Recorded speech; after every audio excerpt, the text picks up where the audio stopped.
Samajwadi party की बागडोर हाथ में लेने के बाद से अखिलेश यादव गठबंधन के नए नए प्रयोग जरूर कर रहे हैं, मगर इसके बाद भी उनकी राजनीतिक गाड़ी रफ्तार नहीं पकड़ पा रही। कुछ दिन पहले पटना में देश के प्रमुख विपक्षी दलों के साथ गठबंधन पर बात कर चुके अखिलेश यादव अब 2024 में होने वाले लोकसभा चुनाव के लिए कैसा एक्सपेरिमेंट करने जा रहे हैं। सियासी हलकों में सबकी निगाहें इसे लेकर उन पर टिकी हैं।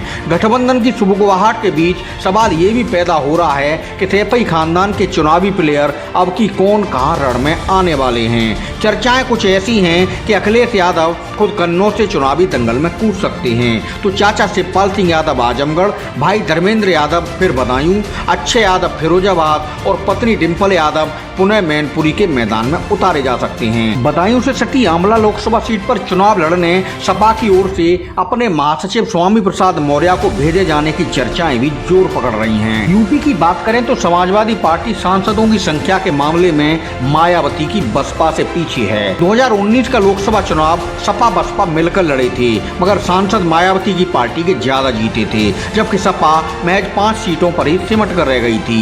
सपा संरक्षक नेताजी मुलायम सिंह यादव उस वक्त मैनपुरी से, अखिलेश यादव आजमगढ़, आजम खां रामपुर, शफीकुर रहमान बर्ग संभल, डॉक्टर एस.टी. हसन मुरादाबाद से जीत दर्ज करने में कामयाब रहे थे।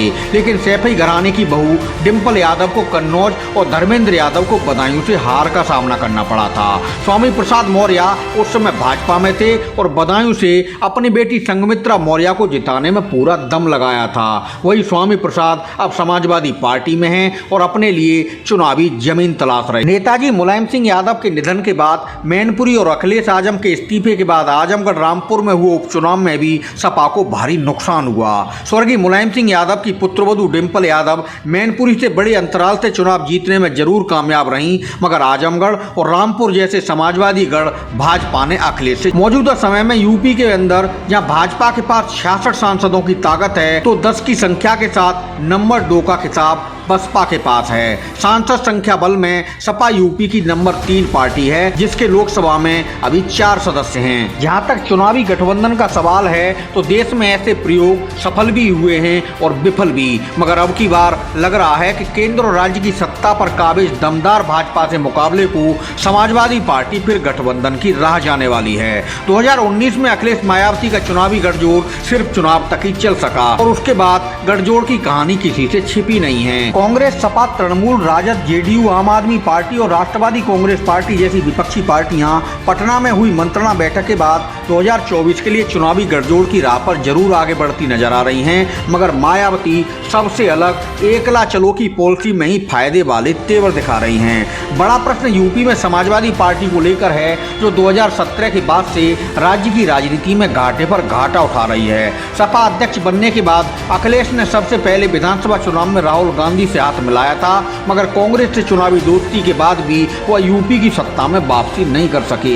सवाल उठ रहा है कि अब विपक्षी गठबंधन का हिस्सा बनने के साथ सपा प्रमुख अखिलेश यादव सैफई परिवार के चुनावी खिलाड़ियों में किसको कहां के मैदान में उतार सकते हैं। हाल में आजमगढ़ दौरे पर गए अखिलेश यादव को वहां के समाजवादियों ने फिर उन्हें आजमगढ़ से लोकसभा चुनाव लड़ने का आमंत्रण दिया था, मगर अखिलेश मुद्दे की बात पर मौन साध गए। सूत्र बताते हैं कि आजमगढ़ की जगह अखिलेश यादव खुद कन्नौज से चुनाव लड़ सकते हैं, जहां पिछली बार उनकी पत्नी डिंपल यादव को भाजपा उम्मीदवार से शिकस्त खानी पड़ी थी।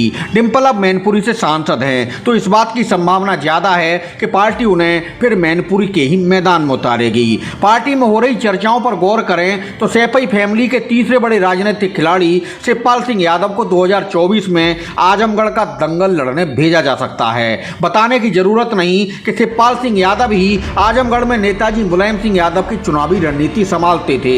शिवपाल जहां आजमगढ़ के चप्पे चप्पे से वाकिफ हैं, वहीं धर्मेंद्र यादव वहां का उपचुनाव लड़ने के बाद भी नहीं माने जाते हैं। रही बात पूर्व सांसद धर्मेंद्र यादव की, तो सपा उन पर फिर से बदायूं में दांव लगा सकती है, जहां पिछली बार वह भाजपा उम्मीदवार संघमित्रा मौर्य से करीब 19,000 वोटों से शिकस्त खा बैठे थे।